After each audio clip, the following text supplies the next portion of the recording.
বলি, আমি অনেকগুলা সংবাদ পত্রের সাংবাদিককে, শুধু আমি যদি বলি সামনে থাকার পা, আমি ভার্চুয়ালি তাদের পা ধরছি, পা ধরে বলছি প্লিজ দয়া করে এই সংবাদটা প্রচার করেন, এই পরিমাণ বৃষ্টি হচ্ছে। আমি সবাইকে কনভিন্স করতে পারিনি। আমি নামগুলো বলবো না, আমি অনেকগুলো সাংবাদিকের বললাম তো, ভার্চুয়ালি খালি পা ধরিনি আমি, এগুলো আমি বলি প্লিজ দোয়াই লাগে। আমি জানি না এরপরেও তাদের কনভিন্স করতে পারে। তারা কয় কি এখন নাকি দেশে এইটা এই নিউজের কাটতি নাই, এখন হচ্ছে কাটতি হচ্ছে রাজনীতিক নিউজের। এখন তাদের হচ্ছে এই যে নিউজের একটা টিভিতে একটা এই স্লট 2 3 4 মিনিটের এই নিউজের কাটতিচ্ছে, ওরা ওই নিউজের কাটতি বেশি পত্রিকার। টিআরপি, যে কি টিআরপি টিআরপি ওইটাই টিআরপি কমে যাবে ওইটাই হঠাৎ করে। যে বন্যা, এই বন্যার পিছনের কারণ আসলে কতটা আহ জলবায়ু পরিবর্তনের জন্য, বা কতটা হচ্ছে কি প্রাকৃতিক কারণে, আর কতটা কৃত্রিম, ভারত অর্থাৎ আমাদের মানে মানুষের কারণে। এই সাফায়েত সম্পর্কে আমাদের কারণে ভারতকে তো জি, আমরা দোষী, আমরা জানি ভারত আমাদের কি করছে, আমাদের কিন্তু নিজের দোষটা শুধু আমাদের করতেছি ভাই। নিজেদের দোষটা অনেক অনেক বেশি অনেক। অবশ্যই।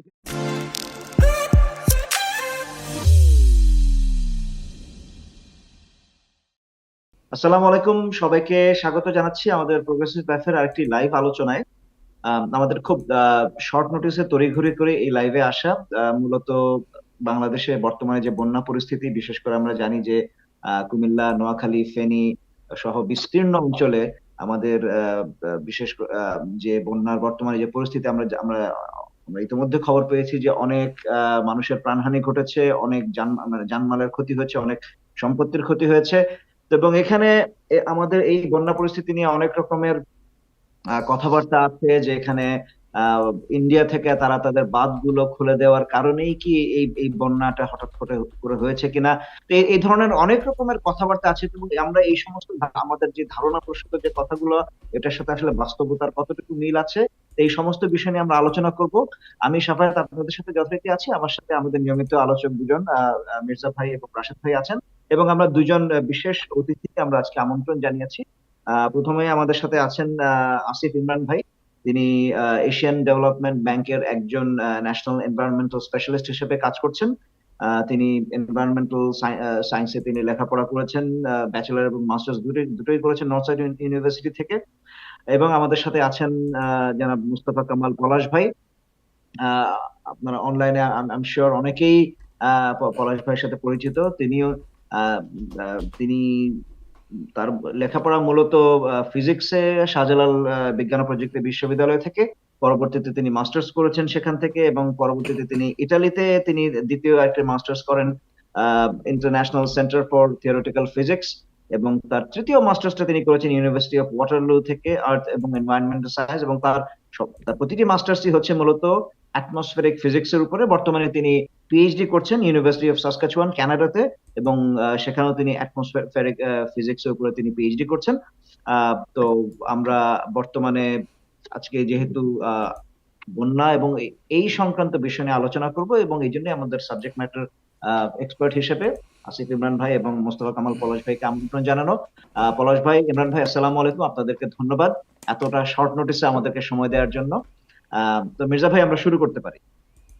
হ্যাঁ, ওয়েলকাম মুস্তফা কামাল, আসিফ ইমরান, দুজনকেই স্বাগতম। আমরা আসলে জানতে চাইতেছিলাম যে প্রথমে আমরা যে ক্লাইমেট চেঞ্জের যে এফেক্টগুলা, আর এই বর্তমানে যেই হেভি রেনফলের যেই কারণগুলা হয়েছে, যে কারণে এই বন্যাটা তৈরি হলো, সেই ব্যাপারে আমরা মুস্তফা কামাল পলাশের কাছে একটু জানতে চাইবো যে এটা কিভাবে হলো, এবং এটার এটার মানে আমরা কেন এই ডিজাস্টার রিকভারি সিস্টেম বা মানে অ্যালার্ট মনিটরিং এর কোনো ব্যবস্থা আমরা এখনো করতে পারিনি, কার্যকরী ব্যবস্থা করতে পারিনি। আচ্ছা, আপনাকে ধন্যবাদ মির্জা ভাই। প্রথমত হচ্ছে বর্ষাকালের, আমরা জানি যে বাংলাদেশে বর্ষাকাল শুরু হয় জুন মাসে, জুন জুলাই আগস্ট সেপ্টেম্বর এবং অক্টোবর মাসের 15 তারিখ পর্যন্ত। বিশেষ করে বর্ষাকালে একদম জাস্ট আমরা যদি বলি পিক যেটা বলি, একদম যেটা ভরা যেটা বর্ষাকাল, সেটা আমরা হচ্ছে জুলাই এবং আগস্ট মাস। তো এখন বর্তমানে আগস্ট চলতেছে।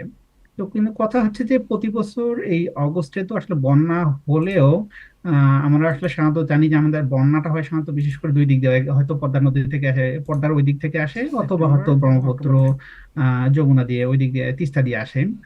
আর খুব অল্প সময় আসলে যেটি হয়, আমরা যেটা দেখছি আসলে আমার ইতিহাস, যেটা হচ্ছে ত্রিপুরার এই দিক থেকে। ঠিক আছে।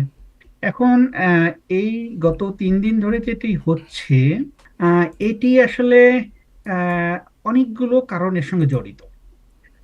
প্রকৃতি সৃষ্ট কারণ আছে, মানব সৃষ্ট কারণ আছে আসলে। তো এই বর্ষাকালে যেটি হয় আমাদের বঙ্গোপসাগরে, যে লঘুচাপগুলো ঘূর্ণিঝড়ে পরিণত হতে পারে না। তো এটি আসলে এটা হচ্ছে লঘুচাপে পরিণত হতে পারে না, সরি ঘূর্ণিঝড়ে পরিণত হতে পারে না, এটা হচ্ছে ওর নিচে লঘুচাপ আকারে থাকে। তো এই লঘুচাপটা হয় কি, যখন এইটাকে আমি আবারও বলছি যে ঘূর্ণিঝড়ের একদম প্রাথমিক পর্যায়গুলো হচ্ছে লঘুচাপ। তো এইটাকে শক্তিশালী হতে পারে না, ঘূর্ণিঝড় হতে দেয় না বর্ষাকালে, এটা হচ্ছে একটা বৈশিষ্ট্য বর্ষাকালে। যে তো এইবার যেটা হচ্ছে, এই লঘুচাপটা বঙ্গোপসাগর থেকে স্থলভাগে ওঠার পরে আর কোনোভাবেই বাংলাদেশ ত্যাগ করতেছে না গত 4 দিন ধরে।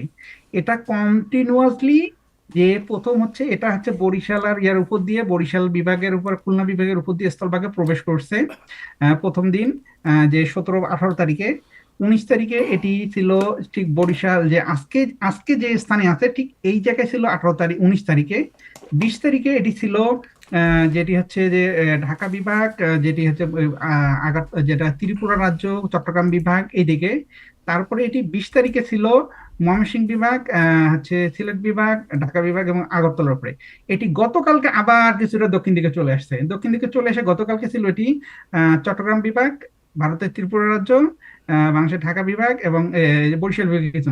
আজকে আমি এখন এই সর্বশেষ যে আমি যে আপডেটটা দিয়েছি পূর্বাভাসে, এটি আবার দক্ষিণ দিকে চলে আসছে, দক্ষিণ দিকে। এখন আজকে যদি বলি, এখন এই সকাল 11টার সময় এই লঘুচাপটির কেন্দ্র অবস্থান করতেছিল ঠিক বরিশাল, নোয়াখালী, কুমিল্লা, চাঁদপুর এবং এই স্থানে।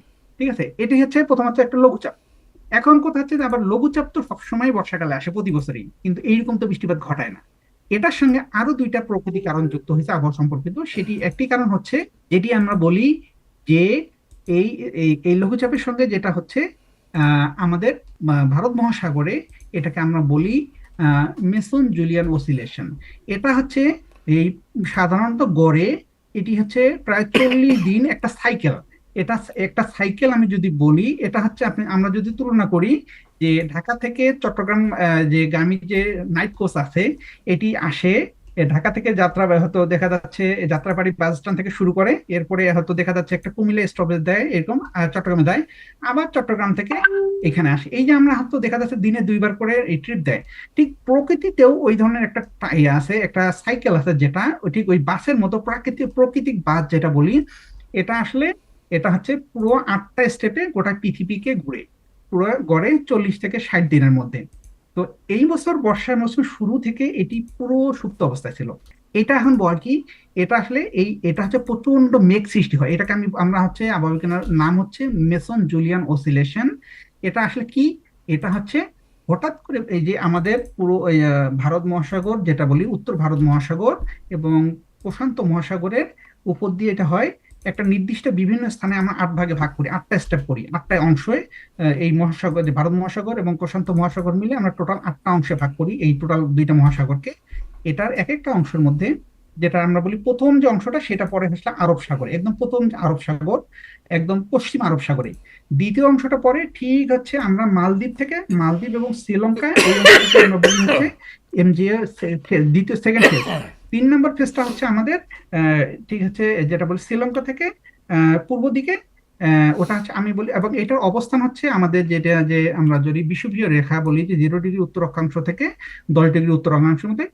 ঠিক এই যে ভারত মহাসাগরে প্রচন্ড রকমের মেঘের সৃষ্টি হয়, সমুদ্রের পানিটা আমরা যেমন রান্না, মানে আমরা যদি ভাত যখন করি, ভাত রান্না করি, পাতিলের মধ্যে যখন আমরা তাপ দিতে থাকি, প্রচন্ড টকবক টকবক করে ওখানে যে বাষ্প হয়, ওখান থেকে বাষ্প হয়ে যায়। ঠিক ভারত মহাসাগরের উপর থেকে ওই রকম বিভিন্ন স্থানে যে ওইখানে ওই রকম ভাবে টকবকিয়ে হচ্ছে সমুদ্রের পানিটা, ওখান থেকে বাষ্প সৃষ্টি হয়। তো বাষ্প যখন সৃষ্টি হয়, ওইটা হয় কি আসলে, ওই বাষ্পটা তখন সমুদ্র থেকে উপর থেকে উঠে ওইটা আসলে স্থলভাগের দিকে যেতে থাকে। পলাশ ভাই, সরি একটু ইন্টারাপ্ট করি। আপনার হুম। কি এই জিনিসটা ধরেন আপনার ইয়াতে ল্যাপটপে বা কোথাও কি কোনো মানে থাকে না একটা ম্যাপের মতো হ্যাঁ, হ্যাঁ, থাকলে হ্যাঁ, কি হ্যাঁ, হ্যাঁ, ও আচ্ছা, আচ্ছা, আপনি দেখতে চাচ্ছেন, আমি তাহলে এটা দেখা দিচ্ছি। হ্যাঁ, এটা আমরা দেখি, এই যে আমি এখন যে ব্যাখ্যা করলাম যে বায়ুটা, আপনি এই যে দেখেন, আপনি দেখতে পাচ্ছেন এই যে বঙ্গোপসাগর, এই যে ঠিক একদম একদম আমাদের নোয়াখালীর উপর দিয়ে, হ্যাঁ, নোয়াখালী সন্দ্বীপের উপর দিয়ে এই যে বায়ু যাচ্ছে, এটা হচ্ছে জলীয় বাষ্প প্রবাহিত হচ্ছে, এইভাবে ঢুকতেছে। ঠিক আছে। এবং আপনি দেখেন এই যে এটা পুরো এই জায়গায় হচ্ছে এই যে ফেনী এবং কুমিল্লা আপনি দেখছেন পুরো মানে এই যে বায়ুটা কেন এটা আসলে ফেনীর উপরেই কেন সবচেয়ে বেশি, ফেনী এবং কুমিল্লার মধ্যে।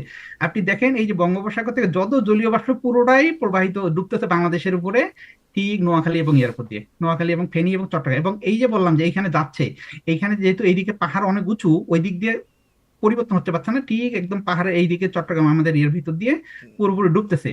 তো এখন এই যে আপনারা বললাম যে আজকে এটার কেন্দ্রটা অবস্থান করতেছে ঠিক এখানে, এই যে আপনি যেটা বলতেছে আমাদের এই কিছুটা হচ্ছে ইয়াতে ঢাকার মধ্যে। এইদিকে একটা বায়ু আসতেছে, ঠিক আছে। এখন আবার এই যে বললাম, আমি যে বললাম যে মধ্য ভারত থেকে যেটা আসতেছে আরব সাগরের দিকে, এই যে আপনি দেখেন পুরো ভারত এই যে বায়ুর গতিবেগ দেখতেছে, এটা হচ্ছে ঠিক আছে। আপনি দেখেন এইদিকে আসতেছে এই দিক দিয়ে, এই যে হ্যাঁ। আপনার পশ্চিমবঙ্গ উড়িষ্যার দিক দিয়ে আসতেছে, ঠিক আছে। এই দিক থেকে আরেকটা বায়ু আসতেছে।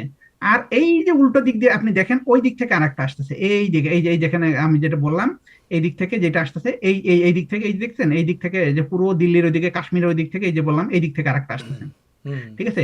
অর্থাৎ উত্তর পশ্চিম দিক থেকে একটা আসতেছে, পূর্ব পশ্চিম দিক থেকে পূর্ব দিকে একটা আসতেছে, এই দুইটা এখানে মিলিত হচ্ছে, হওয়ার পরে আবার বঙ্গোপসাগরের সঙ্গে এটা এই ছোট সেন্টারটা কই ভাই? এটা সেন্টারটা যে আপনি আজকে কারসারটা আজকে রাখছেন। এখন সেন্টারটা হচ্ছে আমি যদি বলি এখন এই যে এইখানে ঠিক আছে, যেটা বলি ব্রাহ্মণবাড়িয়া এবং কুমিল্লার উপরে আজকে সেন্টারটা, ওয়াও, ও আচ্ছা আচ্ছা। এটা ঠিক আছে। কিন্তু হ্যাঁ। আসলে এটা তো রিয়েল টাইম না, এটা আসলে 3 ঘন্টা, কিন্তু আসলে আমি যেটা আমি আপনাকে রাডারে দেখাচ্ছি পরবর্তীতে, এটা আসলে মডেল, তো এটা আসলে এটা মডেল অ্যাকচুয়ালি। এটা 3 থেকে 6 ঘন্টা হচ্ছে কম পূর্বের হতে পারে বা কমে পরে হতে পারে।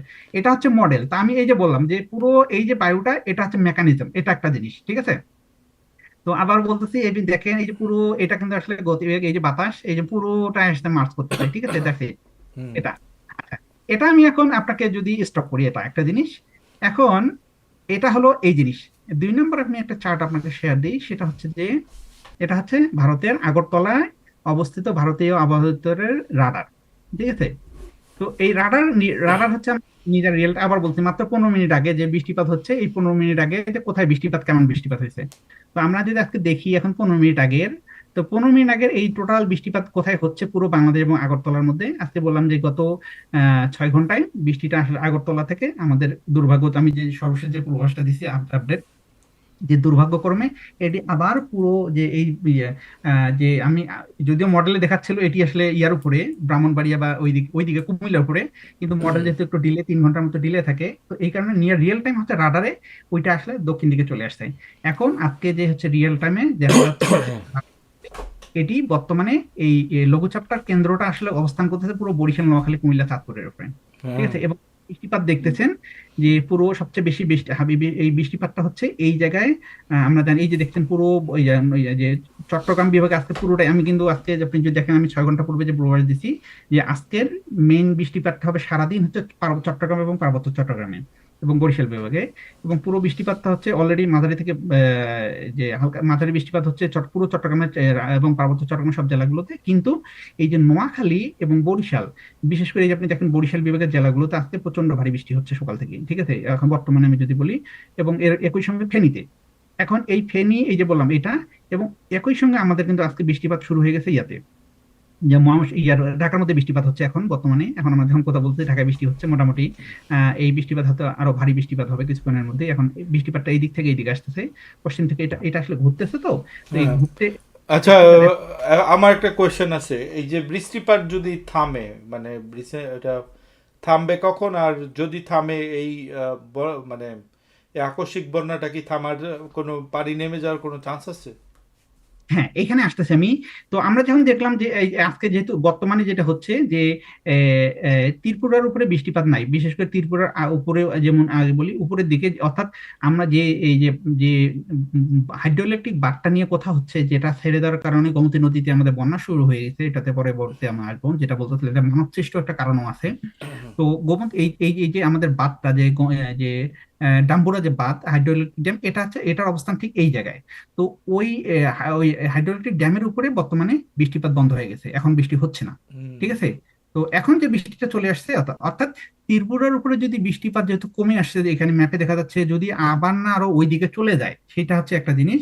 যেহেতু এখন আপাতত ধরতেছি বৃষ্টিপাত বন্ধ হয়ে গেছে ত্রিপুরার উপরে পশ্চিম দিকে, তো আমরা ধরতেছি যে ত্রিপুরার উপরে বৃষ্টিপাত মানে এখন আস্তে আস্তে যদি এটা আর না পারে আবার বৃষ্টি না হয়, তাহলে যেটা হবে এখন থেকে শুরু করে গোমতী নদীর বৃষ্টিটা এখনো হয়তো আগামী 12 ঘন্টা কন্টিনিউয়াস পানি বাড়বে। এরপরে অর্থাৎ আমি গত 3 দিন ধরে যেটা বলছি যে আজকের পর থেকে বৃষ্টিপাতও কমবে এবং আগামীকালকে থেকে বন্যা পরিস্থিতির উন্নতি হবে। আশা আচ্ছা। করতেছি যে বিশেষ করে গোমতীর উত্তর দিকে গোমতী নদীতে বন্যা পরিস্থিতির উন্নতি হওয়া শুরু করবে। কিন্তু ফেনীতে যেহেতু আজকে আবার বলতেছে ভারী বৃষ্টিপাত হচ্ছে এবং আরো 6 ঘন্টার মতো চলতে পারে, তো এবং এখনো বৃষ্টিপাত হচ্ছে, ভারী বৃষ্টি ফেনীতে। তো সেই ক্ষেত্রে ফেনীতে মুহুরী নদীর উপরে বা ফেনীর উপরে, ফেনী নোয়াখালীর উপরে বন্যা পরিস্থিতি এখন উন্নতি হবে না, কালকেও হবে না। কারণটা হচ্ছে উপরের বন্যার বৃষ্টির পানিটা পুরোপুরি নেমে আসবে, আরো 2 বা 3 দিন লাগবে। এটা হচ্ছে আমাদের যেটা বলি এল নিনো এবং লা নিনার মানচিত্র, ঠিক আছে? হুম হুম তো এই এল নিনো হচ্ছে এই যে নিচের দিকের যে পিকগুলা, এগুলাকে আমরা বলি, নিচের দিকেরটা হচ্ছে লানিনা, হুম আর উপরের দিকে শহরগুলো হচ্ছে এল নিনো, হুম ঠিক আছে? অর্থাৎ এইখানকার যে পিক গুলা আমরা যে এই যে চিত্র, এটা যে যে পিকটা যত বেশি উঁচু, সেটার হচ্ছে ঠিক তত শক্তিশালী এল নিনো, হ্যাঁ ঠিক হ্যাঁ আছে? তো আমরা বলি, যদি আমরা এখানে ডাটা হচ্ছে 1950 সাল থেকে সম্ভবত ডাটা আছে, হ্যাঁ 1950 সাল থেকে। তো আমরা এগুলো হচ্ছে এল নিনো। তো আমাদের যদি আমরা খুব দূরে না যাই, আমরা এখানে দেখি, এটা হচ্ছে 1987-88 বাংলাদেশের ইতিহাসে সবচেয়ে বড় বন্যা হলো এখানে এই বছর। হুম হুম হুম 91-92 সালে এটাও এল নিনো ইয়ার। 97-98 সালে খুবই মানে আমাদের বলে এল নিনোর ইতিহাসে সবচেয়ে শক্তিশালী এল নিনো বলা হয় 97-98 সালকে। হুম হুম হুম আর এরপরে 15-16 ছিল। আর এখন হচ্ছে যেটা হলো আমাদের 23 এবং 24 সাল হচ্ছে এরপরে, মানে এরপরে পিকটা হচ্ছে 23 এবং 24। তো আপনারা যদি খুব সুন্দরভাবে দেখেন, 1987-88 এই এই এই এল নিনোর পরের বছর, অর্থাৎ এল নিনো শুরু হয়েছে, এল নিনোর পিক সাল ছিল এটা হচ্ছে 87 সালের। আর এই 88, কারণ 88 এই এল নিনোটা আসলে পিক সর্বোচ্চ শক্তিশালী অবস্থায় থাকে ডিসেম্বর মাসে, অর্থাৎ 1987 সালের ডিসেম্বরে ছিল। আর এটা প্রায় এপ্রিল মাসের পরে, 1988 সালে এপ্রিলের পর থেকে এটা কমা শুরু করে। ঠিক একই রকম এটা এপ্রিলের প্রতি বছর, মানে এপ্রিল, এই জন্য এটা বলা হয় 97, এইভাবে জয়েন্টলি ধরা হয় 97, 87, 88, 97, 98, ঠিক একই রকম। তো এখন হয় কি, এই বছর যত বেশি শক্তিশালী এল নিনো লা নিনা থাকে, এই এল নিনোর পরে যখন সাধারণত এটা নিউট্রাল ফেজে চলে আসে, আমরা কিন্তু এখনো লা নিনা ফেজে যাই নাই। আমাদের বর্তমানে যেটা আসলে আমরা লা নিনা আসে নাই, এই জিনিসটা আমি ক্লিয়ার করি। বর্তমানে এখনো লা নিনা আসে নাই, এখন আমরা আসলে নিউট্রাল ফেজে আছি, ঠিক আছে?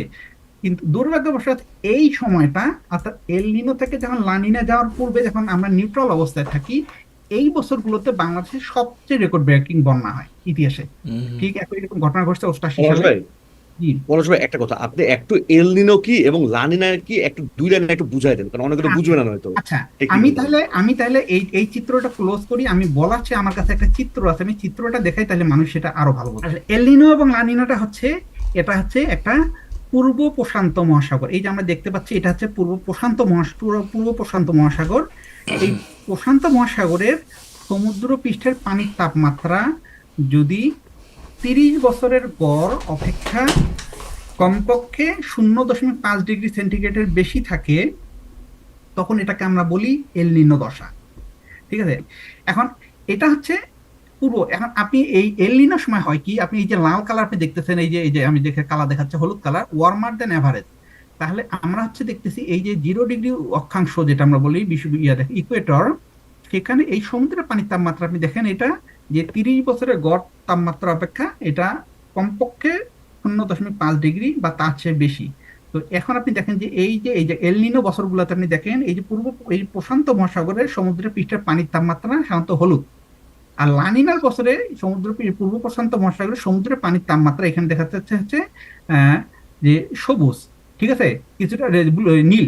তো তার মানে এই নীল হচ্ছে মানে হচ্ছে নেগেটিভ বা কম। তো এই কারণে এখন হয় কি, এই যে আপনি এখন দেখতেছেন এইটা হয়, তাহলে এইটা এই মানে তাপমাত্রা বেশি হলে হয় কি এবং কম হলে হয় কি, আপনি এই যে দেখেন যে মেঘ, এই যে আপনি দেখতেছেন এই চিত্রটা, এগুলো হচ্ছে মেঘ, মেঘ সৃষ্টি হচ্ছে, ঠিক আছে? তাহলে আপনি দেখেন যে আপনি এল নিনো বছরগুলোতে কি হয়। এল নিনো বছরগুলোতে হয় কি, ঠিক আমাদের আফ্রিকা মহাদেশের উপরে মেঘের সৃষ্টি হতে থাকে, এটা হচ্ছে আফ্রিকা। আর একদম প্রশান্ত মহাসাগরের যে মধ্যবর্তী স্থান, এই স্থানে মেঘের সৃষ্টি হয়। আপনি দেখেন এই দুইটা মেঘের দুই জায়গায় মেঘ সৃষ্টি হচ্ছে, কিন্তু এই এই এল নিনো এবং লা নিনোর বছরগুলোতে আসলে এই মেইন পার্থক্যটা হয় ঠিক ভারত মহাসাগর বা প্রশান্ত মহাসাগরের উপরে ঠিক কোন স্থানে মেঘের সৃষ্টি হচ্ছে, এইটা হচ্ছে ইম্পর্টেন্ট। কারণ ওই জায়গা থেকে জলীয় বাষ্প হয়ে মেঘটা সৃষ্টি হয়, সেই মেঘটাই কিন্তু আমাদের বাংলাদেশে বা যে আমাদের যে আমেরিকা যদি বলি, ইউরোপ বলি, কারণ সমুদ্র থেকে জলীয় বাষ্প উৎপন্ন হতে হবে, তাছাড়া বৃষ্টি হবে না। এখন কথা হচ্ছে এই জলীয় বাষ্পটা কোথায় সৃষ্টি হচ্ছে, যেখানে সৃষ্টি হবে হয়ে ঠিক কোথায় যাচ্ছে, ঠিক আছে। তো এই কারণে এখন দেখা যাচ্ছে যে এলনিনো বছরগুলোতে এটি আসলে এই যে কি একদম প্রশান্ত মহাসাগরের মধ্যবর্তী স্থানে এই জিনিসগুলো, এখানে বৃষ্টি এই এই মেঘটা সৃষ্টি হয় আকাশে হয়ে।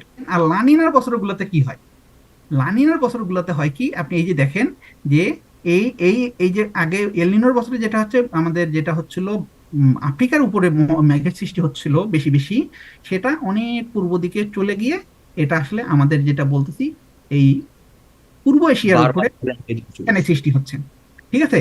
তো এখন এই যে আমি বলি সাধারণত হয় কি, এলনিনোর বছরে যখন এই জিনিসটা হয়, এলনিনো হয় কি অনেক বেশি এইখানে, যেহেতু আবার বলি পুরো প্রশান্ত মহাসাগর তো সবচেয়ে বড় মহাসাগর আমরা জানি প্রশান্ত মহাসাগর, তাই তো? পৃথিবীর মধ্যে সবচেয়ে বড় মহাসাগর প্রশান্ত মহাসাগর। আর এই প্রশান্ত মহাসাগরের উপর আপনি দেখেন এলনিনোর বছরগুলোতে এই যে একদম পুরো প্রশান্ত মহাসাগরের মধ্যে অনেক বেশি জলীয় বাষ্প থেকে মেঘ সৃষ্টি হচ্ছে, ব্যাপক পরিমাণ। কিন্তু লানিনার বছরগুলোতে কিন্তু প্রশান্ত মহাসাগরের উপরে কোনো মেঘের সৃষ্টি হচ্ছে না প্রায় বলা যায়। তার মানে খুবই কম। অর্থাৎ এলনিনোর এই যে অনেক বেশি জলীয় বাষ্প সৃষ্টি হয়, এটা আকাশের মধ্যে চলে গেল। এখন আকাশের মধ্যে জলীয় বাষ্প সৃষ্টি হলে এটা কোথায় যাবে? এই জলীয় বাষ্প তো সমুদ্রের যে জলীয় বাষ্প হওয়ার পরে এটা তো বৃষ্টি ঘটাতেই হবে কোথাও না কোথাও। প্রেজেন্টেশনের মধ্যে কিন্তু। পৃথিবীর কথা কারণ হচ্ছে কি, এটা একটা মানে পৃথিবীর হচ্ছে জলীয় বাষ্পের একটা নিয়ম হচ্ছে, সমুদ্র থেকে যে জলীয় বাষ্পগুলা সৃষ্টি হয় সমুদ্র পানি থেকে, অবশ্যই অবশ্যই 20 দিনের মধ্যেই এটা পৃথিবীর কোনো ভূমির উপরে পড়তেই হবে। এখন আমি যেটা আসতে পারি যে এইখানে যে আমরা আসতে পারি একটা, আমি বলছিলাম যে মানব সৃষ্ট একটা কারণ আছে, যে এটার আমরা যে আমাদের যে বৃষ্টিটা হলো এটা, এটাতে কোনো কৃত্রিমতা নাই, এটা হচ্ছে প্রাকৃতিক কারণ। কিন্তু বন্যার যে প্রকোপ বাড়তেছে, বৃদ্ধি হলো, এটার মধ্যে মানব সৃষ্ট কারণ আছে।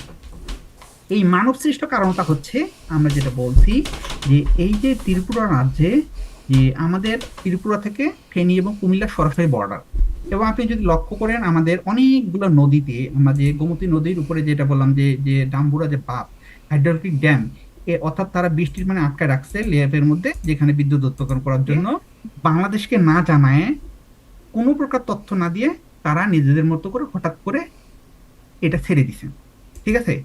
এবং এই যে ছেড়ে এবং মধ্যরাতে ওরা ওদের দেশে মাইকিং করে, আমরা নিজেরাও আমরা কিন্তু আমি যে যে ত্রিপুরা রাজ্যের বিভিন্ন টেলিভিশন চ্যানেলে প্রচারিত সংবাদ থেকে বাংলাদেশের মানুষ জানতে পারছে যে ওই ড্যামটা খুলে দিছে। এবং ওরা এখানে কেউ মানুষ ভিডিও শেয়ার করছে যে ওরা মাইকিং করতেছে ওখানে ব্যায়াম কর্তব্য, যে ওদের যে বাঁধের ভাটিতে যে মানুষদের খুব দ্রুতভাবে সরে যেতে বলছে। তো এইভাবে আমরা তথ্যটা পাইলে, এখন আমার কথা হচ্ছে যে যে এই যে যেটা বলছে যে ওই ডাম্বুরা যে ড্যাম, ওখানে যে বৃষ্টির পানিটা আটকায় রাখলো। আমি যদি বলি যে এই যে ভারী বৃষ্টিপাত হবে, এই তথ্যটা আমাদের আবহাওয়া পূর্বাভাস মডেল আজকে থেকে 10 থেকে 15 দিন আগে থেকে দিচ্ছিল, ঠিক আছে, 10 থেকে 15 দিন আগে এক্স্যাক্টলি। বলছিল যে এটা একটা ভারী বৃষ্টিপাত হবে। হয়তো আমরা পুরোপুরি আমাদের আবহাওয়া পূর্বাভাস মডেল 10 দিন পূর্বে পুরো 100% নিশ্চয়তা সহকারে বলে নাই, কিন্তু বলছে যে খুবই ভারী বৃষ্টিপাত হবে। এবং এই যে টোটাল যে 3টা ফ্যাক্টর, এই ফ্যাক্টর গুলো কিন্তু আমরা 15 দিন পূর্ব থেকেই জানি, যে আমাদের বঙ্গোপসাগরে একটা লঘুচাপের সৃষ্টি হবে, এটা বাংলাদেশের উপরে যাবে। আবার এই যে আমাদের যে মেসন জুলিয়ান আমি যদি বলি, আমি আপনাকে এটা এই ম্যাপটা থেকে এখানে দেখাইতে পারবো, এইখান থেকে আমি বলি এটাকে আপনার দেখাচ্ছি আমি। হ্যাঁ এই যে আমি বলছি এই যে আমি যে এতক্ষণ থেকে যে কথাটা বলতেছিলাম যে জেড স্ট্রিম, ঠিক আছে। যে এই যে প্রথম হচ্ছে, আপনি যদি বলি, আপনি মানে খুব জটিলতা আমি যাচ্ছি না, আপনি দেখেন অর্থাৎ যে স্থানে হলুদ রং সেখানে মেঘের সৃষ্টি হচ্ছে, আপনি শুধু এইটুকু ধরে নেন, ঠিক আছে, আপনার জটিলতায় যাওয়ার দরকার নাই। অর্থাৎ আমি এই যে বললাম পুরো যে শ্রীলঙ্কা, যে ভারতের দক্ষিণ ভারত মহাসাগর, এই যে দক্ষিণে ভারত এবং শ্রীলঙ্কার দক্ষিণে, আপনি পুরো এই যে হলুদটা দেখেন, এখানে প্রচন্ড ভাবে মেঘের সৃষ্টি হচ্ছে। এবং ওই যে আমি বললাম এল নিনোর বছর, আপনি দেখেন এই যে আফ্রিকার উপরে, আমি এই যে একটু আগে যে চিত্রটা দেখাইলাম, যে আফ্রিকার উপরে প্রচন্ড রকমের সৃষ্টি হচ্ছে, অনেক বড় বড় মেঘ, এবং এখানে জলীয় বাষ্প। আপনি দেখেন এই যে আফ্রিকা মহাদেশের উপরে এখানে প্রচন্ড হলুদ, অর্থাৎ এখানে অর্থাৎ এখন হচ্ছে কি, এরপরে আমি যদি এইখান থেকে আর একটা যদি এখন আমি, আচ্ছা, এটা হচ্ছে বায়ু প্রবাহের দিক, অর্থাৎ আমরা বায়ু কোথায় প্রবাহিত হচ্ছে, কোন দিক থেকে কোন দিক থেকে, ঠিক আছে। আমি কিন্তু একটু আগে যে আপনাকে শুরু থেকে ব্যাখ্যা করতেছিলাম যে 0 ডিগ্রি থেকে 30 ডিগ্রিতে বায়ু প্রবাহিত হয় পূর্ব থেকে পশ্চিম দিকে। আপনি যে এই যে এটা আমরা বলি আমাদের আবহাওয়া বিজ্ঞানের ভাষায়, এই যে চিরুনির মধ্যে কম যেটা আমরা বলি চিরুনি, এই চিরুনির আসলে আপনি যদি হ্যান্ডেল এবং দাঁত, ঠিক আছে, আমরা যদি বলি চিরুনির, তো সাধারণত এই যে চিরুনির যে দাঁতগুলো আছে, এই দাঁতগুলো নির্দেশ করে আসলে বায়ুর গতিবেগের মান, ঠিক আছে। আর এই যে চিরুনির যে হ্যান্ডেলটা, এইটা হ্যান্ডেলটা যেই দিকে নির্দেশ করতেছে ওই দিকে বায়ু প্রবাহিত হচ্ছে, ঠিক আছে।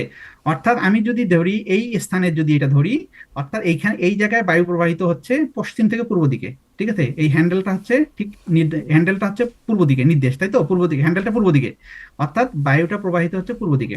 আর আপনি যদি এই জায়গায় আমি যদি দেখি, এখানে এই স্থানে আমার যদি কার্সরের এখানে দেখি, এই যে এখানে, এখানে হচ্ছে পূর্ব, এটা হচ্ছে পশ্চিম দিকে নির্দেশ করে, অর্থাৎ এই স্থানে বায়ু পশ্চিম দিকে যাচ্ছে। হুম। তারপরে বললাম যে আমাদের 0 ডিগ্রি থেকে 30 ডিগ্রিতে বায়ু প্রবাহিত হয় পূর্ব থেকে পশ্চিম।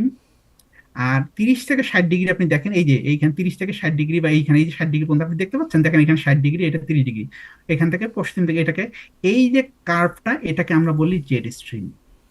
জি। এইখানে জেড স্ট্রিম বলতে এটা খুবই একটা ন্যারো, খুবই শক্তিশালী এই জেড স্ট্রিমটা। মানে আমরা সাধারণত একটা অনেক সময় বলি যে জেড, একটু এটা বলি, এটা আবহবিজ্ঞানের ভাষায় খুবই একটা খুব খুব অল্প কিছু একটা রিজনের মধ্যে খুবই শক্তিশালী যদি বায়ু প্রবাহিত হয়, এটা গতিবেগ কেমন হতে পারে?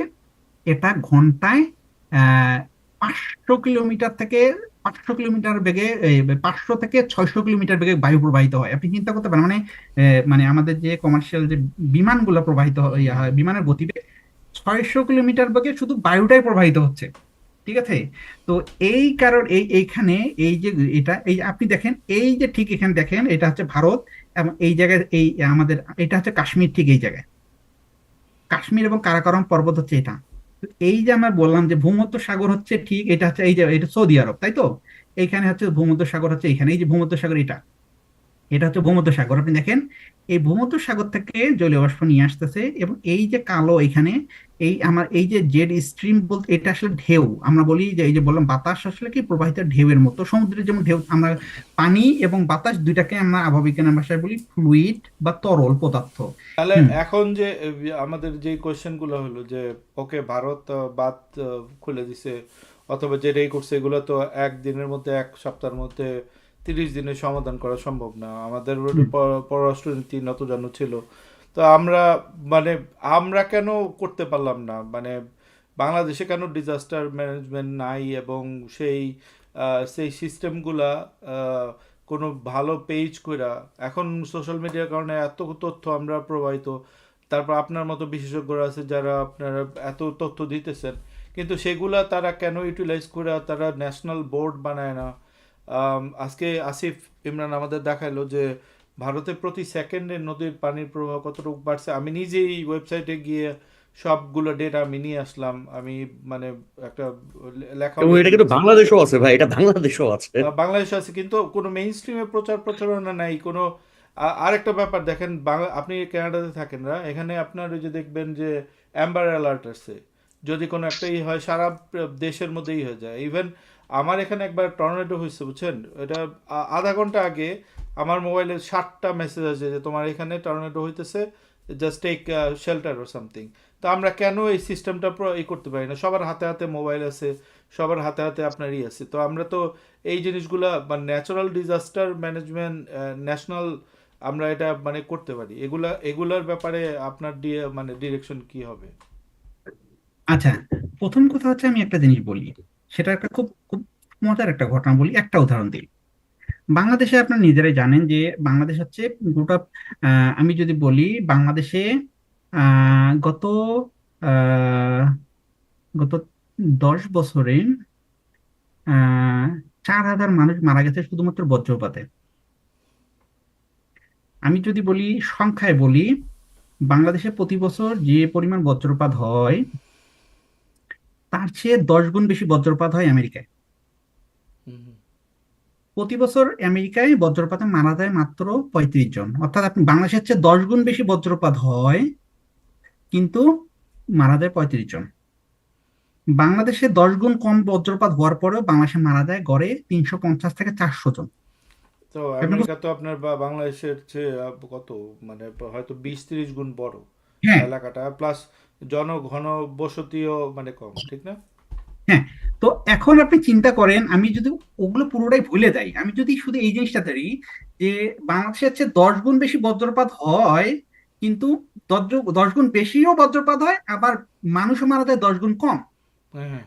বাংলাদেশের সমস্যাটা কোথায়? এটা একটা জিনিস, হ্যাঁ। তো এখন কথা, এটা একটা জিনিস, প্রথম কথা। এখন বাংলাদেশে কি হলো, আপনি দেখেন না গত ভাই, আমি একটু অ্যাড করি ভাই, একটু অ্যাড করি, কারণ হ্যাঁ, বলেন। রিসেন্টলি এই ইস্যুটা একটু সামনে আসছে। হুম, আমি একটু ব্যাকগ্রাউন্ড বলি। একটা প্রজেক্টে আমি ছিলাম একটা কনসালটেন্সি ফার্মের সাথে। তো ওই ফার্মের একজন মহিলা, উনি আরবান প্ল্যানার, অনেক সিনিয়র। উনি হুম, আমার কাছে আসতো, আপনি তো ফরেস্ট ম্যানের কাজ করেন, আমরা বুড়িগঙ্গার পাশে একটা প্রজেক্ট পাইছি, আমি এখানে শুধু আহ, নারিকেল গাছ লাগাই দিব। তো আমি হুম, বলবো যে দেখেন আপা, আপনি এটা করতে পারবেন না, কারণ বাংলাদেশের ফরেস্ট ডিপার্টমেন্টের একটা ম্যানুয়াল আছে, সিটি কর্পোরেশন একটা ম্যানুয়াল আছে, এবং পাওয়ার ডেভেলপমেন্ট বোর্ড ওদের একটা ম্যানুয়াল আছে, যে এই শুধু নারিকেল গাছ লাগানো নিয়ে। কারণ নারিকেল গাছ কিন্তু ওই যে ইলেকট্রিসিটিকে অ্যাট্রাক্ট করে। আর ওই বলে আমি একজন সিটি প্ল্যানার, আমি এই প্রজেক্টেরই, আমি কি দেবো বলতে পারবো না?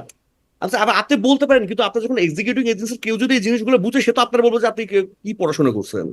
তো বাংলাদেশে কিন্তু বজ্রপাতের একটা কারণ কি, যে নারিকেল গাছগুলো এবং বেশ কিছু গাছ আছে যেগুলো কিন্তু বজ্রপাতকে অ্যাট্রাক্ট করে। তো এইটা কিন্তু একটা ফ্যাক্টর বাংলাদেশে। তো আমাদের আমাদের এই যে ঘরের উপরে যে আমরা বজ্র আমাদের ইয়ে থাকে, আমরা যদি বলি লাইটনিং যে রড থাকে, বজ্র নিরোধক দ্বন্দ্ব স্থাপন করবে পুরো দেশে। এরা এরকম করলো, প্রায় কত শুনলাম, 700 না 800 কোটি টাকার প্রজেক্ট, এরকম একটা প্রজেক্ট নিল।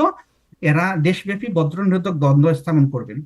এবং এরা এর মধ্যে কত টাকা খরচও করছে আমি জানি। আমি মানুষ এরা বিভিন্ন জায়গায় এরা এটা করলো, এক একটা বজ্র নিরোধক দ্বন্দ্বের অনেক। এরপরে হলো কি, আমি এই এই জিনিসটা হওয়ার পরে যখন ওরা এই প্রজেক্টটা নিল, আবার সময় টেলিভিশন আমার সাক্ষাৎকার নিল, আমারও নিল, মন্ত্রীরও নিল এবং প্রচার। আমি সেইখানেও বললাম এটা পুরো গাঁজাখড়ি। আমার তত্ত্বাবধান দিয়ে আমি বললাম যে এটা গাঁজাখড়ি প্রজেক্ট। যে বজ্র নিরোধক দ্বন্দ্ব স্থাপন করায় একটা বজ্র নিরোধক যদি 60 মিটার উঁচু একটা বজ্র নিরোধক দণ্ড হয়, সেটা দিয়ে সর্বোচ্চ টোটাল সাইটে 200 মিটার রেডিয়াসে বজ্র আঘাত করবে না। কিন্তু পুরো তার মানে বাংলাদেশে 10 থেকে 20 হাজার মানে বিদ্যুতের পোল যেরকম আছে, এইরকম করে বজ্র নিরোধক পোল, এটা কি সম্ভব? আমি বললাম এই ধরনের যারা প্রজেক্টটা নিল, পৃথিবীর কোনো দেশে কি এই প্রজেক্ট নেওয়া আছে? কেউ উত্তর দিতে পারে না। কিন্তু তারা এই 700-800 কোটি টাকার প্রজেক্ট। এবং এইটা হচ্ছে, এইখানে আবার হইলো কি, দুই মন্ত্রণালয়ের মধ্যে টানাটানি শুরু হইলে কে এটার কমিশন খাবে। এই দুর্যোগ মন্ত্রণালয় বলে না, এটা আমাদের প্রজেক্ট, দুর্যোগ যেহেতু এটা দুর্যোগ রিলেটেড, এটা আমরা স্থাপন করবো। 700-800 কোটি টাকার প্রজেক্ট, আপনি বুঝেন এখান থেকে কি পরিমাণ কমিশন খাওয়া সম্ভব। মন্ত্রী মন্ত্রী এইদিকে দুর্যোগ মন্ত্রণালয়ের মন্ত্রী সচিব এইদিকে টানাটাই আমরা দিব। ওই যে কৃষি মন্ত্রণালয় বলে এই বজ্রপাতের কারণে সবচেয়ে বেশি মারা যায় কৃষক। তার মানে এটা কৃষি, এই প্রজেক্ট আমাদের কৃষি মন্ত্রণালয়ের আন্ডারে স্থাপন করতে হবে। পুরো টানাটানি দুই মন্ত্রণালয়, কে এই টাকা মারবে? মানে এই মন্ত্রণালয় এই টাকা যার কাছে যাবে সেইখানে কমিশন খাবে। 700-2000 কোটি টাকা হ্যাঁ, অনেক। এরপরে কি হলো, তারা চিন্তা করলো বলে কি ওখানে আবার বজ্র দুরন্তের দ্বন্দ্ব এখন কোথায় স্থাপন করবে? ওইটার জন্য ঘর দরকার। তার মানে আগে একটা কংক্রিটের ঘরও তৈরি করতে হবে, তার উপরে এটা মারবে। টাকা খাওয়ার মানে পৃথিবীতে দুর্নীতির এবং যত প্রকারের স্কোপ, এরা এইটা করলো।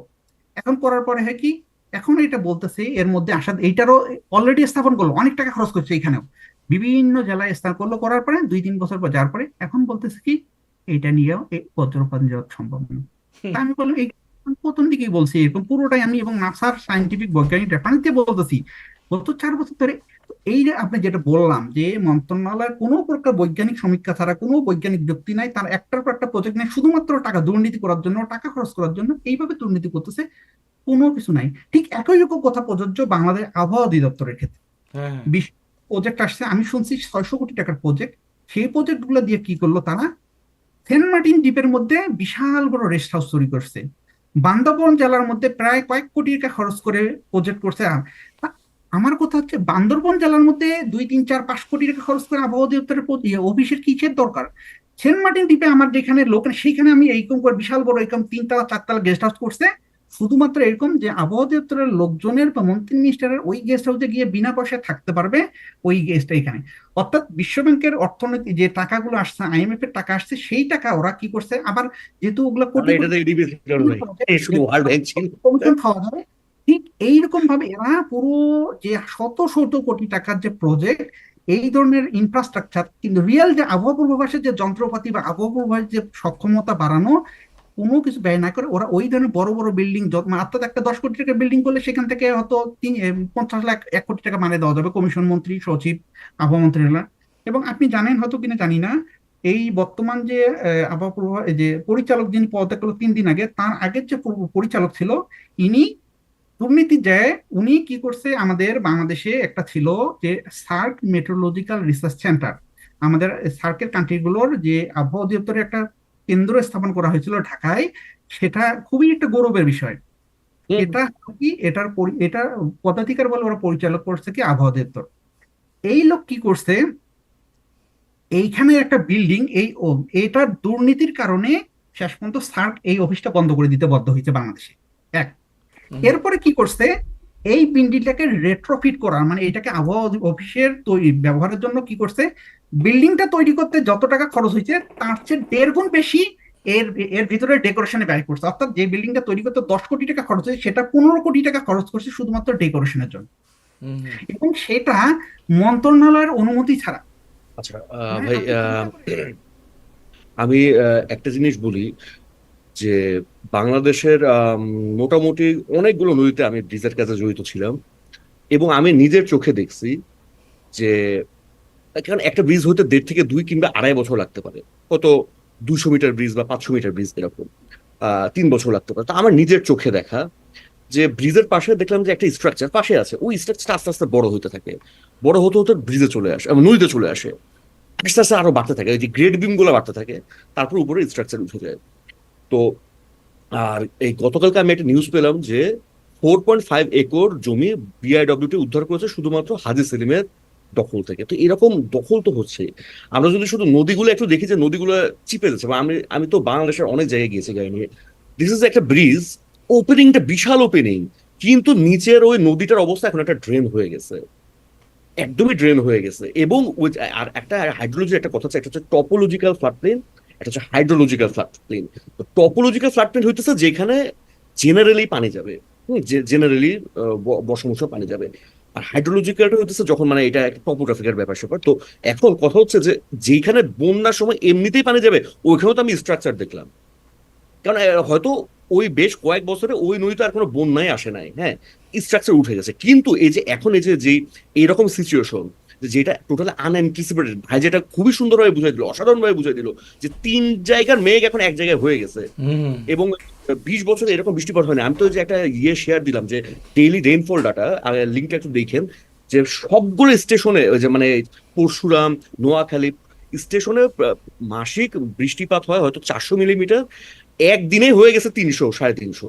তো এই যে এই সিচুয়েশন গুলোর জন্য আর ওই জায়গাগুলো রেডি না। এটা দেখছে 4-5 বছর কোনো বন্যা হয় না, এখানে ঘর বাড়ি উঠাই দেয়, এখন ওগুলো তো ভেসে যাবেই। তো এটা তো আমাদের অবশ্যই গাফেলতি। হ্যাঁ, তারপরও আমি বলবো যে না, পানি উন্নয়ন বোর্ড কিন্তু তাদের যে ম্যাপিংটা তারা করে, যে সার্ভে করে, ওরা কিন্তু ওদের একটা ড্রেজিং প্রতি বছরই করছে। কিন্তু আমাদের নিজেদের খাসলত তো আসলে খারাপ। আমি নিজে দেখছি যে আমরা এনভায়রনমেন্টের লোক। আমি যখন একবার একটা বনে ঢুকছি, চুনতি বন, যেটা বাংলাদেশের হাতির অভয়ারণ্য, একবার আমি আমার তো ক্যামেরা আছে, ট্রেল ক্যামেরা আছে, ওগুলো মেনটেন্যান্সের জন্য আমি ঢুকি। আমি ঢুকলাম, দেখি যে পুরা বনে শুধু ওই যে চকলেটের খোসা, চিপসের প্যাকেট। আমি ওকে ফরেস্ট গার্ডের যে শুনে এগুলো কবে হইলো, বলে যে 2 দিন আগে ওই ফেনীর বিজ্ঞান ও প্রযুক্তি বিশ্ববিদ্যালয় আছে মানে ফেনীতে বা কোথায়, ওই স্যার, এনভায়রনমেন্টাল সায়েন্স ডিপার্টমেন্টের স্যার 40 জন ছাত্র নিয়ে আসে, পুরো বন ধ্বংস করে দিছে। ভাই, মানে এগুলো আপনি কি, আমি নিজে টোকানো শুরু করছে। হ্যাঁ, আরো মাঝে মাঝে যখন ফরেস্ট অফিসার, বড় বড় ফরেস্ট অফিসারের সাথে বনে ঢুকি, হয়তো 2-3 ঘন্টা থাকতে হয়, খাওয়া দাওয়া তো কিছু সাথে রাখতেই হয়, ওই ফরেস্ট অফিসারটা নিচে এটা ফেলে, আমি ওদের সামনে যে টোকাই, তখন এর একটু লজ্জা পেয়ে যায় আর কি। তো দেখেন আমাদের নিজেদের খাসলতটাই তো খারাপ। আমি যতই ওই যে আমাদের সদরঘাটের ওই যে নিচ থেকে প্লাস্টিক উঠাই, অন্য কিন্তু লঞ্চ গুলো যখন পুরো নদীতে চলে তখন তো সব নদীতেই পড়তেছে। পাশে আপনার আহ, বিন আছে। আমি আমাদের দোহাজারি কক্সবাজার ট্রেনের কথা বলি, ট্রেনের যেগুলা নন এসি কম্পার্টমেন্ট, প্রতি সিটের পাশে আপনার ওয়েস্ট বিন আছে। নন এসি কম্পার্টমেন্ট থেকে ইচ্ছা মতো শুধু ওই যে বিরিয়ানির প্যাকেট, খাবারের প্যাকেট, চিপসের প্যাকেট এগুলো ফেলা হয়। তো আমাদের নিজেদের অবস্থা এতে খারাপ। তো আমি যেটা মনে করি যে ফ্লাড ম্যানেজমেন্টের জন্য আমাদের নিজেদের অনেক কিছু করা আছে।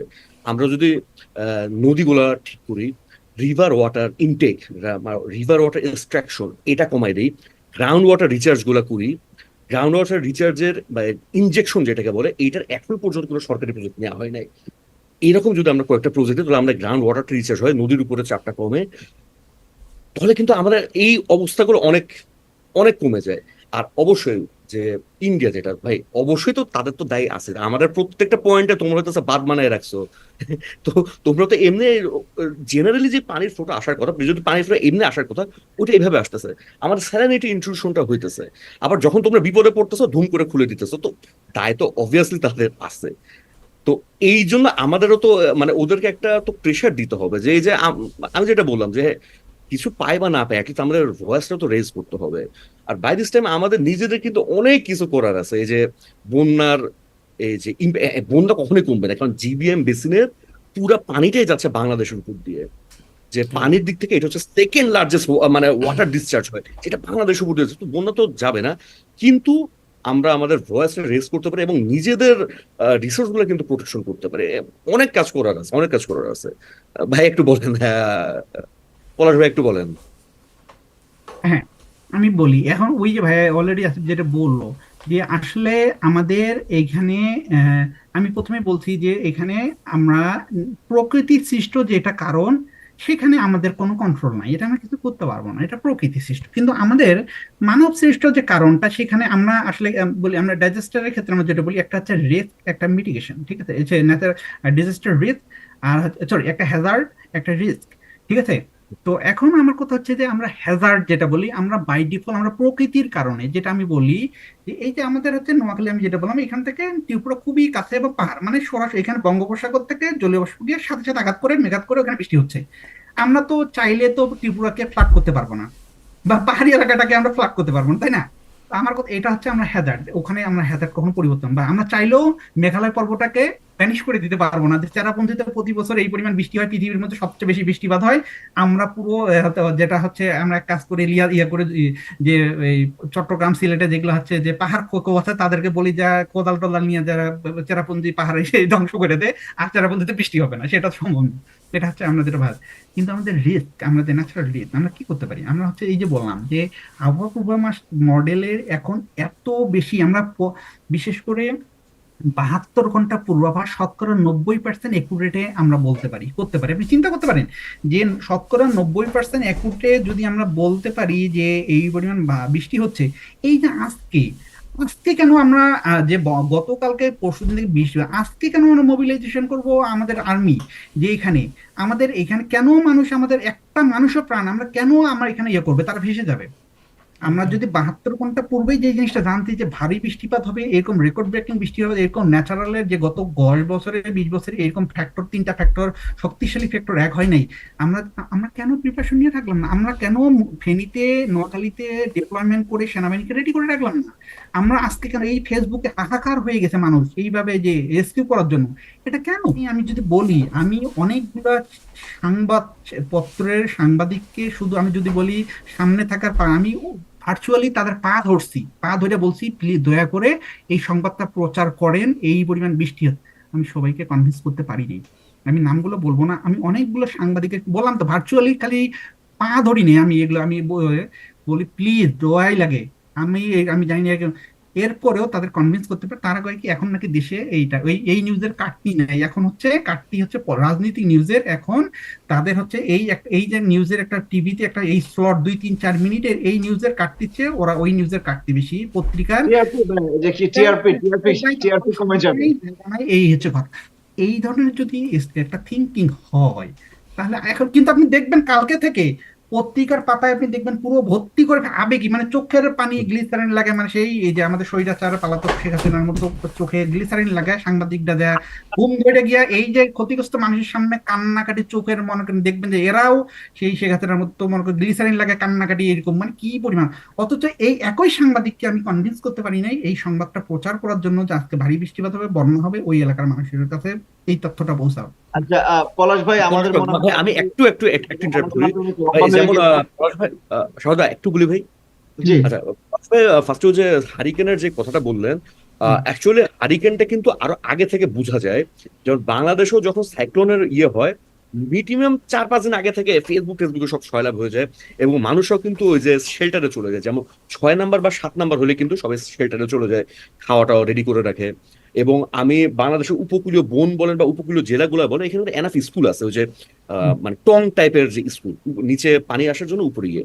তো এই সাইক্লোনের সময় কিন্তু মোটামুটি সবাই একটা চলে যায়, সেফটি সেফটি মেজারমেন্ট নিয়ে নিতে পারে, কারণ এটা আগে থেকে বোঝা যায় ওই যে জড়ো হচ্ছে, আয়টা কোথায়, এভাবে বোঝা যায়। তবে এই দিক থেকে আরেকটা সুবিধা হচ্ছে সাইক্লোনের, যে ওখানে নাম্বারিং করা যায়। 3 থেকে মোটামুটি ইয়ে শুরু, 10 পর্যন্ত বা 10-এর উপরেও আছে। তো এখন ফ্লাডের কিন্তু এই জিনিসটা একটু ডিফিকাল্ট, কারণ দেখেন যে হাইড্রোলজি, আমি নিজে যতগুলো হাইড্রোলজির বই পড়ছি সব ইন্ডিয়ান রাইটারদের লেখা বই। সো মানে they had the best in this water resource management, কিন্তু ওইখানেও কিন্তু ফ্লাডের ক্ষতি হয়। আর আরেকটা জিনিস হচ্ছে যে যেমন আপনি বললেন যে বৃষ্টিপাত হচ্ছে, এখন এইখানেও আমার মনে হয় যে আমরা একটা নাম্বারিং সিস্টেম একটা অ্যাডপ্ট করার প্রয়োজন আছে, যে এত লেভেলের ফ্লাড আসতে পারে বা অত লেভেল। যেমন আমি বললাম যে আমি রাস্তায় নামলাম, দেখতেছি যে আমার পুকুর, বাড়ির পাশের পুকুর অলমোস্ট কানে কানে পূর্ণ, ওই তো বন্যা আসতেছে, রাস্তায় পানি উঠছে, ওই তো বন্যা আসতেছে, এই কিছুক্ষণ পরে দেখলাম আর আমার বাড়ি একেবারে শেষ। এটা তো আমি আশা করি নাই। আমি তো বর্ষাকালে অতটুকু পানি উঠে আবার চলে যাবে, এই জিনিসটাই কিন্তু মানে বেশিরভাগের এই আইডিয়াটা ছিল বৃষ্টি আসতেছে চলে যাবে। হুম হুম হুম। আচ্ছা, অসম্ভব। আমাদের মনে হয় আমাদের আলোচনাটা অনেক অনেক বেশি লম্বা হয়ে গেছে, তো আমাদের আজকে আমরা এখানেই ইয়ে করবো। আম, আমাদেরকে সমাপ্তি টানতে হবে। ইমরান ভাই এবং পলাশ ভাই, আপনাদের দুজনকে অনেক ধন্যবাদ যে এত শর্ট নোটিসে আপনারা আমাদেরকে সময় দিয়েছেন, এবং আশা করি যারা এই আলোচনাটা যারা শুনলেন বা যারা দেখলেন, আম, অনেকটুকুই হয়তো আপনাদের ধারণা পরিষ্কার হয়েছে যে আমাদের এই যে এই হঠাৎ করে যে বন্যা, এই বন্যার পিছনের কারণ আসলে কতটা আহ জলবায়ু পরিবর্তনের জন্য, বা কতটা হচ্ছে কি প্রাকৃতিক কারণে, আর কতটা কৃত্রিম, মানুষ অর্থাৎ আমাদের মানে মানুষের কারণে এই সাফায়েত সম্পর্কে। আমাদের কারণে, আমাদের কারণে। ভারতকে তো জি, আমরা দোষী, আমরা জানি ভারত আমাদের কি করছে, আমাদের কিন্তু নিজের দোষ তো আমাদের করতেছি। নিজেদের দোষটা অনেক অনেক বেশি, অবশ্যই অনেক। এখানে এখানে আত্মসমালোচনার অনেকটাই সুযোগ আছে। রাশেদ ভাই, ইয়েস। আমার একটা সলিউশন হলো যে যারা এইসবের সাথে জড়িত তাদেরকে ওই যে পলাশ ভাই বলছেন না যে বজ্র নিরোধক দণ্ড, উনাদেরকে বজ্র নিরোধক দণ্ড হিসেবে ব্যবহার করা উচিত। তাহলে বা পরবর্তীতে যারা এইসব দায়িত্ব নিবে তারা কাজ ঠিক মতো করবে। দুঃখিত। আচ্ছা, তো ঠিক আছে, আমরা আপাতত আমাদের লাইভটা এখানেই শেষ করছি। ইনশাল্লাহ আমরা চেষ্টা করব টাইম টু টাইম আমাদের যে মানে বন্যা পরিস্থিতি নিয়ে আপনাদের সবাইকে আহ, অবহিত করার জন্য। আর যদি এর ভিতরে হঠাৎ করে কোনো ধরনের কোনো পরিস্থিতি তৈরি হয়, আমরা চেষ্টা করব এরকম লাইভে এসে আপনাদেরকে সেটা জানাতে। আর আপনাদের যদি কারো কোনো প্রশ্ন থাকে, কোনো মন্তব্য থাকে, বা আমাদের এখানকার যে আলোচনা এর সাথে কোনো দ্বিমত থাকে, সেটা অবশ্যই আমাদেরকে কমেন্টে জানাবেন। আমরা চেষ্টা করবো সেটাকে অ্যাড্রেস করার। আপনারা সুস্থ থাকবেন, আপনারা ভালো থাকবেন, ইনশাআল্লাহ খুব তাড়াতাড়ি আবার দেখা হচ্ছে। আল্লাহ হাফেজ।